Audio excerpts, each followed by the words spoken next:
Eu quero aqui explicar a vocês com todo o respeito do mundo, tá? Eu tô explicando com respeito, tá bom, gente? Pra vocês entenderem um pouco mais. Não quero convencer ninguém a nada.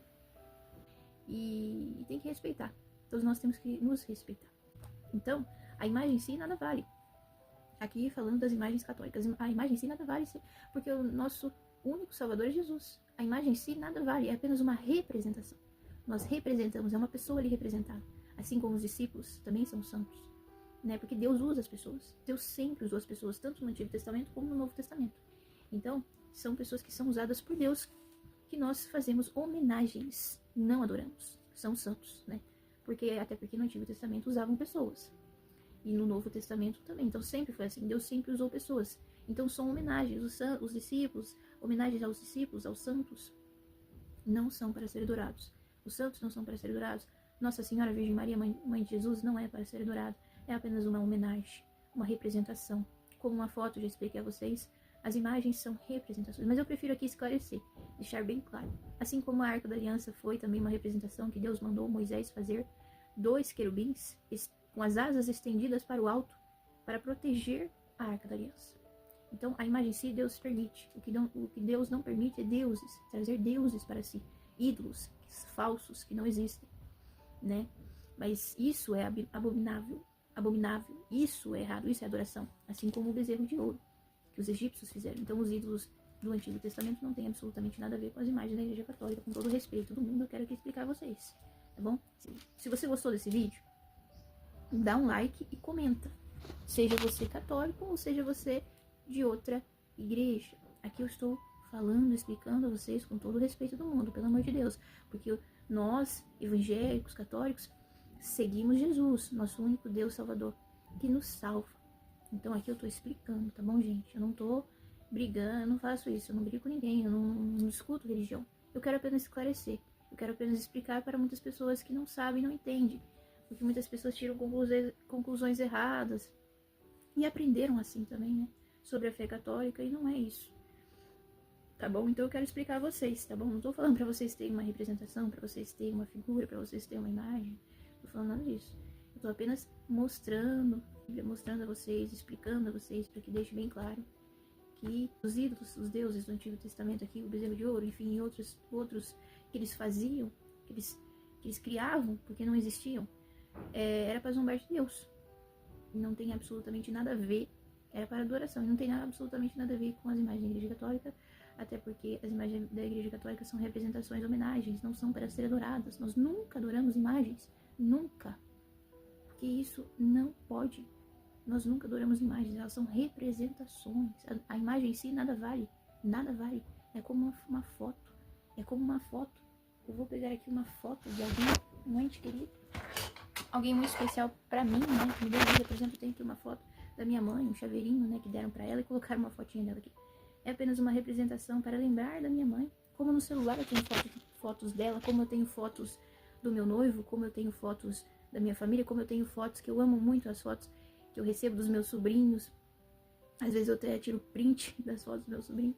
Fotos com eles e eles sozinhos, eu gosto de ver, porque eu não consigo, tipo assim, estar com eles o tempo todo. Muitas vezes eu não consigo, claro que não, né? Então, como que eu vou lembrar deles, ver o crescimento deles? Claro que eu posso ir, eu vou na casa do meu irmão, eu vejo os meus sobrinhos e também o meu sobrinho da parte da minha irmã, o filho da minha irmã. Mas eu gosto de ver fotinhos, tanto que eu tiro fotos quando eu vejo eles, eu gosto de ter essas representações. Então, gente, são representações, são fotos. A foto é a mesma coisa da imagem. Imagem é representação. A imagem em si nada vale.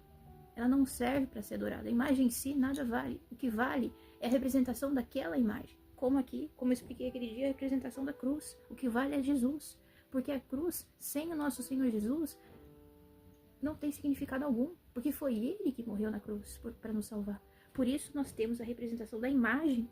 É uma representação da cruz. Porque a cruz é o nosso maior símbolo. O nosso maior símbolo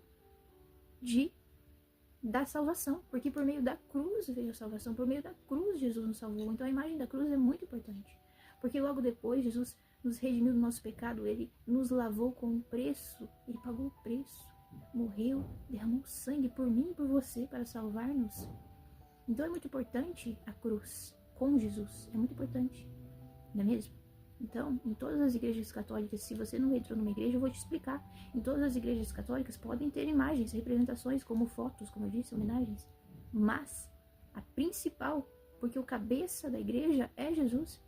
Você vai entrar numa igreja católica e com toda certeza todas as igrejas católicas têm a cruz, porque ele é o Salvador, ele é o cabeça da igreja.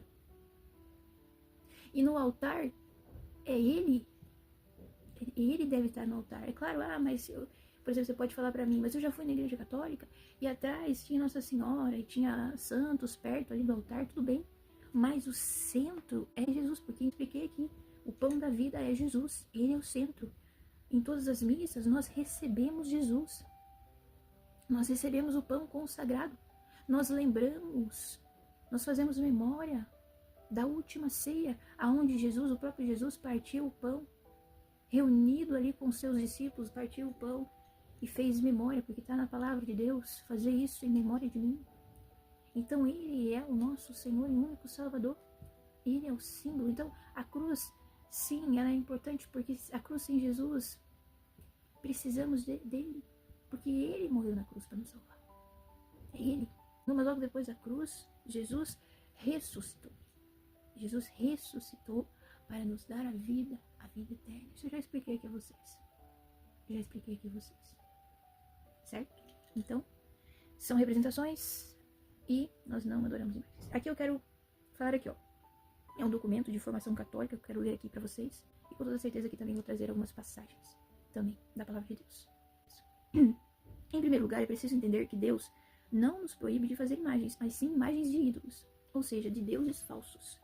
Já no Antigo Testamento, o próprio Deus prescreveu a confecção de imagens como querubins, que é aqui, ó, que está em Êxodo 25. Eu li com vocês, né? Eu li com vocês que é a Arca da Aliança. Deus pediu a Moisés, ordenou a Moisés que fizesse a Arca da Aliança com 2 querubins. Serpente de bronze, também li com vocês em Números. Leões, Palácio de Salomão. A Bíblia defende o uso de imagens, como é possível verificar em muitas passagens. Deus, né? Êxodo 25, 17, 22, 37, 7 ao 9, 41 ao 18. Aqui vocês precisam procurar, mas aqui tem. Tá na palavra de Deus, no Antigo Testamento. No Antigo Testamento ainda. Números 21, 8 ao 9. Muitas passagens, gente. Primeira carta de Coríntios, 28, 18, 19. Essa eu nunca li, mas eu quero. Depois eu vou até procurar, entender. Acho que não é Coríntios, perdão. Crônicas. É Crônicas. Que é no Antigo Testamento, né? Mas eu vou procurar porque essa realmente eu nunca li. Então tem muitas passagens aqui que Deus cita também sobre, né? Que Deus até ordena fazer as imagens. Aqui, ó, eu achei uma outra passagem que tá citando aqui, porque no documento aqui, ó, tem várias passagens, como eu li com vocês, Êxodo 25, Números 21 e primeira carta de Crônicas 28, versículo 18 ao 19, que está citando aqui no documento. Então, aqui na passagem da palavra de Deus, eu vou ler com vocês. Capítulo 28. Do altar dos perfumes em ouro fino, com peso, o modelo do carro dos querubins de ouro que estendem suas asas para cobrir, novamente, a arca da aliança do Senhor, que Deus ordenou a Moisés. Tudo isso, disse Davi, foi o Senhor que me ensinou, por escrito de sua mão, para me explicar todos os modelos desta obra. Sei forte e corajoso, mãos à obra, não temas e nem te amedrontes, pois o Senhor meu Deus estará contigo. Agora eu quero ler mais uma passagem, porque eu também tô achando várias outras passagens que explicam. Tem mais uma passagem aqui, tem várias aqui, gente, que cita as explicações aqui na palavra de Deus, mas tem mais uma passagem aqui que está em Hebreus, que é do Novo Testamento, que também achei interessante, que é em Hebreus, que é capítulo 9, versículo do 5, mas eu vou ler aqui até o 5 aqui para vocês entenderem. A primeira aliança, na verdade, teve regulamentos rituais e seu santuário terrestre. Consistia numa tenda. A parte anterior encerrava o candelabro e a mesa com os pães da proposição, chamada-se santo. Esta parte está no Antigo Testamento, mas aqui no Novo Testamento está explicando. Atrás do segundo véu achava-se a parte chamada Santo dos Santos. Aí estava o altar de ouro para os perfumes e a arca da aliança coberta de ouro por todos os lados. Dentro dela, a urna de ouro contendo maná, a vara de Arão que floresceu e as tábuas da aliança.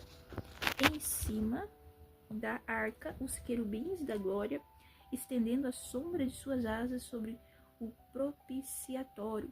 Mas não é aqui o lugar de falarmos dessas coisas pormenorizadamente. Assim sendo, enquanto na primeira parte do tabernáculo entram continuamente os sacerdotes para desempenhar as funções. No segundo entra apenas o sumo sacerdote, somente uma vez ao ano, e ainda levando consigo sangue para oferecer pelos seus próprios pecados e pelos do povo. Então aqui a explicação que está falando aqui é também da Arca da Aliança, né? Só que aqui no Novo Testamento ele está citando novamente isso. Então, gente, a passagem da Arca da Aliança mesmo tem em vários lugares, tanto que está em várias passagens também. Aqui em 1ª Carta de Samuel, versículo do Antigo Testamento também, versículo 4:4. Aqui mais um capítulo, né? Deixa eu ver se eu acho mais algum. Para fechar, eu vou ler mais um profeta do Antigo Testamento, que está no capítulo 41, versículo 17. Acima da porta, no interior e no exterior do templo, e por toda parte em redor, por dentro e por fora, tudo estava coberto de figuras, querubins e palmas. Uma palma entre 2 querubins. Os querubins tinham 2 faces. Uma figura humana de um lado, voltada para uma das paineiras, e uma face de leão voltada para outra paineira. Do outro lado, esculpidas em relevo, em toda a volta do templo. Desde o piso em cima da porta, havia representações, gente. Representações, figuras de querubins e palmeiras, assim como na parede do templo. A porta do templo era de ângulos retos diante do santuário. Havia alguma coisa com um altar de madeira. Sua altura era de 3 côvados, enquanto a largura era de 2 côvados. Havia ângulos protuberantes, sua base e suas paredes eram de madeira. Diz-me o homem, é aqui a mesa que está diante do Senhor. O templo e o santo dos santos tinham cada um uma porta. Em cada porta eram 2 batentes, que tinham 2 bandeiras para cada batente. Assim como nas paredes, querubins e palmeiras eram figuradas nas portas do templo, na fachada do vestíbulo. No exterior havia um anteparo de madeira. Havia janelas gradeadas e paineiras, uma e outra parte nos 2 do vestíbulo, nas câmaras laterais do templo e nos amparos. Então aqui, palavra do Senhor, graças a Deus. Aqui mais uma passagem interessantíssima que cita representações feitas, permitidas por Deus também, né, em Ezequiel. Representações, não para ser adoradas, mas para ser representadas. E aqui eu quero explicar a vocês aqui o que é um ídolo. Substitui o único e verdadeiro Deus. São atribuídos a eles poderes exclusivamente divinos. São oferecidos a eles sacrifícios devidos ao verdadeiro Deus. Do Antigo Testamento, no deserto, fizeram com um bezerro de ouro, que eu citei aqui vocês também, que está em Êxodo 32. Ali sim era um Deus, um ídolo que eles criaram para si, para ser adorado. Não era o Deus criador. Ali sim era adoração, né? Não é o que os católicos fazem. A Igreja Católica nunca afirmou que devemos adorar imagens de santos, mas a venerar, o que é muito diferente, né? A imagem é um objeto que apenas lembra, é uma representação da pessoa. O ídolo, por outro lado, é o ser em si. A quebra de uma imagem não destrói o ser que representa. Se uma imagem quebra, tá tudo bem. Tá tudo bem, vai lá, pronto, quebrou. A imagem em si não vale nada, né? É uma representação, assim como uma foto. Para Deus e somente para Ele. A igreja presta o culto de adoração, a latria, somente a Deus, Criador, nosso Senhor, no qual reconhecemos Deus como Todo-Poderoso e o Senhor do Universo. Os santos e anjos, a igreja presta veneração, dulia, gente, que é uma homenagem, adoração somente a Deus. Aos santos e anjos, homenagem. Nossa Senhora, por ser mãe de Deus, a igreja presta o culto de hiperdulia, que não é adoração, é uma homenagem também, mas ela está acima dos anjos, mas muito abaixo de Deus, muito abaixo do nosso Senhor Jesus Cristo. Nós sabemos bem, ela também sabe, né? Mas a hiperdulia é uma homenagem, uma veneração, mas não adoração, não tem nada a ver com adoração. É homenagem também à mãe de Jesus, a mãe de Deus. A palavra dulia vem do grego doulos, que significa servidor. Dulia quer dizer referência, veneração. Latria, que é adoração. Latria, adoração é somente a Deus, Criador, somente a Jesus. Então não há como confundir, né, a adoração prestada a Deus com a veneração, que é homenagem aos santos, que não é adoração, é homenagem. Bom, vamos lá. Rogando aos santos, não os olhamos e nem consideramos como não os olhamos e nem os consideramos senão como nossos intercessores e modelos, exemplos para Jesus. Intercedem para Jesus, nos levam a Jesus, nos direcionam a Jesus. Mediação e intercessão dos santos não substitui a única e essencial mediação de Cristo como sacerdote. Ele é o único sacerdote, mas é uma mediação por meio de Cristo, não paralela e nem substitutiva. Nós não colocamos eles no lugar, não. Eles nos levam a Jesus, mas Jesus nos leva ao Pai. Os santos, a Virgem Maria intercede, são intercessores. Eles são intercessores, eles rogam por nós, assim como Moisés rogou no Antigo Testamento, pelo povo. Não é mesmo? Porque Moisés também é um profeta. Sendo profeta, ele é um santo. Ele rogou, Deus usa as pessoas. Ele rogou a Deus, mas quem faz é Deus. Não é os santos, não é a Virgem Maria. Eles intercedem, mas quem faz é Deus. Quem realiza é Deus. Quem faz é Jesus. Quem realiza é... Vocês entenderam. Bom, agora eu quero ler aqui o significado de uma imagem. A imagem de um santo tem um significado profundo. Quando se olha para ela, a imagem nos representa a pessoa ali, que é santa, viveu conforme a vontade de Deus, renunciando a si mesmo, renunciando ao pecado, renunciando tudo aquilo que não é de Deus. Eles viveram em comunhão com Deus, então eles são um modelo de vida. Então, o nosso maior modelo, com toda certeza, nosso maior exemplo, já falei aqui, é nosso Senhor Jesus Cristo. Para seguir nosso Senhor Jesus Cristo, nós usamos os exemplos dos santos, porque eles foram pecadores assim como nós, mas renunciaram às suas próprias vidas para segui-lo, para seguir o nosso único Salvador, que é Jesus. Todos eles nos direcionam a Jesus, o centro é Jesus. Então, a imagem lembra também que aquela pessoa está no céu, na comunhão plena com o Senhor. Ela goza da chamada visão beatífica de Deus e intercede por nós. Ela intercede por nós perante a Deus, sem cessar. Eles, né, os santos e a Virgem Maria. Como nós rezamos nas orações eucarísticas da missa, na oração da missa. Mas com toda certeza, adoração somente a Deus. Ele que realiza, ele que faz.